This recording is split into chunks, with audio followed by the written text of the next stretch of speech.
Is a governance expert. Good morning and thank you for joining us bright and early on Morning Express. Good morning. Thank you very much. Good. Looking at the dailies, we'll start off, of course, with what we have as the headlines. And on the Standard, we have Sonko and Kenneth fight to raise a finish. And, of course, this is to do with the primaries that have been going on. Yeah. And we do know that Jubilee Party, of course, was having their primaries yesterday for the gubernatorial race. We had 3 from Jubilee. We had Peter Kenneth. We had Senator Mike Sonko and former MP for Starehe, Margaret Wanjiru. And so far from the results that we've received, we see Mike Sonko leading. However, these, of course, are results only in Langata constituency. It's not across the board. But maybe just to start off with your thought on whether this is going to be really a razor finish for the two of them. Thank you very much, Mike. And I want to say, for some reason, I have actively participated in the Nairobi primaries. Being a political analyst and a governance expert, I also do a bit of political consulting. So I had a candidate in Nairobi, in Embakasi Central. And so I was following these elections really on the ground. On the ground, seeing what's happening on the ground. Yeah, seeing what is happening on the ground. And I would want to probably just start by congratulating my candidate, Benjamin Mwangi Gadhiru, who has brought down the Honorable John Dirango. I know the official results have not been announced, but of course I have the tally as one of the key people who are on that. And then what I would want to say about Peter Kenneth and Sonko, I do not think there is going to be a razor finish as such, actually. Is that overstated, do you think? Yeah, I think so. Going by the numbers I'm seeing on the ground, it is clear that Sonko is a man to beat. Yeah, it's far much ahead, much ahead. And again, if you look at the people who actually went to do the nominations, people went to work yesterday.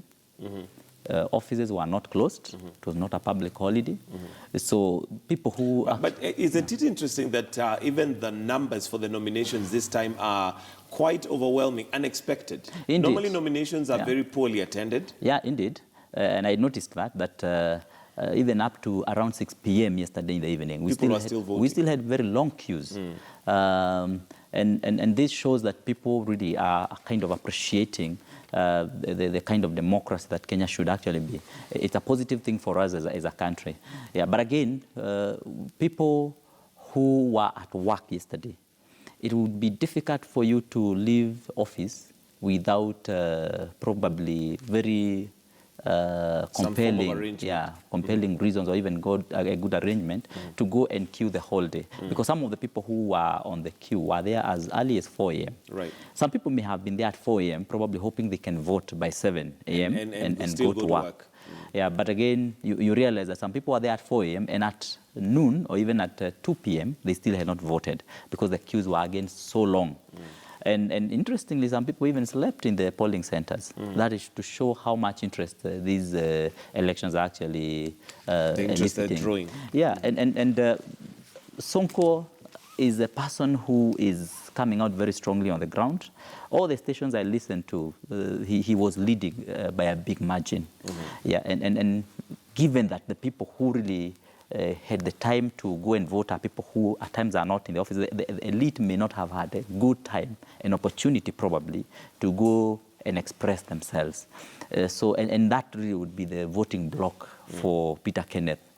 Not to say that we do not have the elite going or the middle class. We do have, but the numbers are completely reduced. And of course, the masses that were voting were not part of that.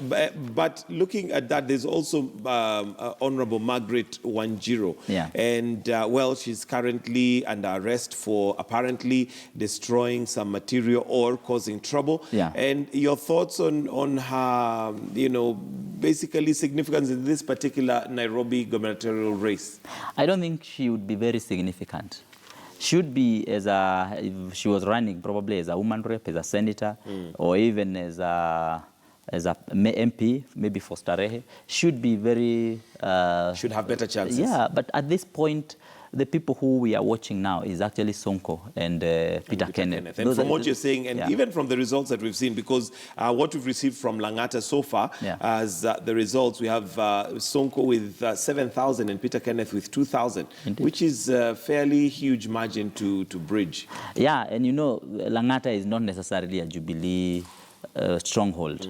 Yeah, so, but you can see even in that area, Sonko is still ahead. Still ahead.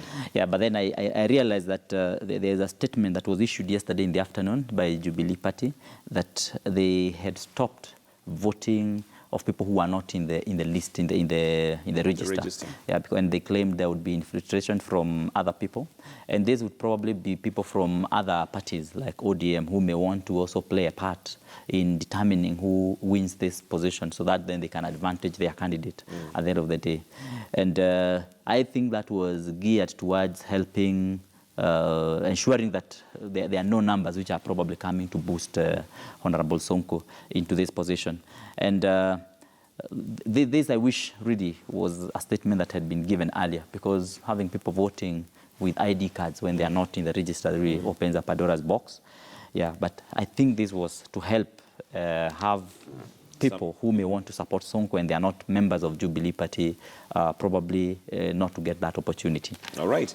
Okay, let's move on now to page 4, where we have, again, matters to do with nominations. And generally what you're feeling is, as a governance expert, what are Kenyans saying? Looking at the trend, there seems to be some major bigwigs who've been floored by newcomers in the scene. And, well, Oburu, Midiwo fall, Orengo wins, and Nyong'o still fighting on. The truth of the matter is, some of the big names that we normally have in Kenya are not necessarily people who are popular on the ground. And sometimes these people spend a lot of time in political rallies, making their names. They spend a lot of time, at times even in the media, and also in other areas where they are not necessarily in touch with the common man. And the common man is very unforgiving for that. But what has been happening is that parties have been trying to protect their big names all along. And there is more demand from the electorate that we need to have more fair and more representative nominations on the ground during this time. And this seems to be taking root now as we are going on. Not completely, because you can still see parties are still trying to guard. Throw in their favorites. Yeah, they're trying to guard some of their favorites and some of their strong men and women. And but it's becoming quite difficult for them to do that for all of them, because I'm sure ODM would probably have a very big blow by losing Midiwo in this race. Okay, Oburu, except being a person who is closely associated with the opposition leader, I do not think he had so much in terms of politics in the country. He would just be one of those people who who are just, their names are coming from a big family. Otherwise, someone like Midiwo is someone that the party will definitely miss. Someone like, I don't know whether... I understand now Badi is back on the race again now, because earlier on reports were that he had been floored by Karoli Omondi. Millie Odhiambo, I believe Millie Odhiambo has also been floored. So your assessment of what possibly is happening in the political terrain. I mean, let's look at Kirinyaga, where you have Ndadi, the incumbent, because normally having the incumbent removed is not an easy task, but it seems like it's a trend that's going around the country. You have Anne Waiguru, who's a new entrant into politics, basically flowing Ndadi, and convincingly.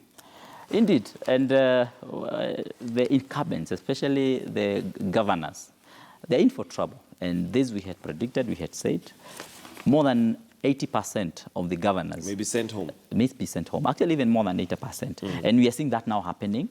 I want to tell you that in Nyeri, most of the incumbents actually are going. That's where I come from. I come from Nyeri in Mkurweni. And most of the incumbents actually are going. So you don't see somebody like Wairia coming back? No, Wairia is popular. Wairia has done his homework well. And some of the governors whom we have seen, like they have a good standing still, is someone like Wairia, someone like Alfred Mutua. Yeah, some of those governors have had a good connection with the people on the ground. And Wairia also does very good branding and marketing of what he does. And that has given him a head start. So it would be very difficult to remove him. So okay. You're talking about Nyeri, so that would be Wamadhai. Wamadhai, of course, is also a new entrant into the race, and he entered into the race just 1 month before. So he may not have had enough time to express himself.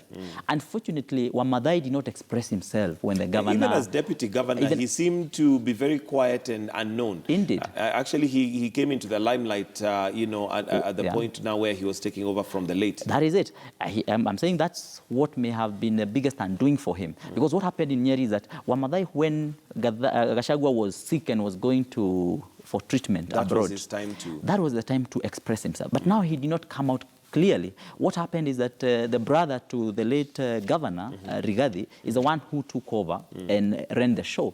Actually, is a strong man, And now Wamadhai is facing it very rough on the ground as you look at the votes that are streaming in. And the incumbent senator also.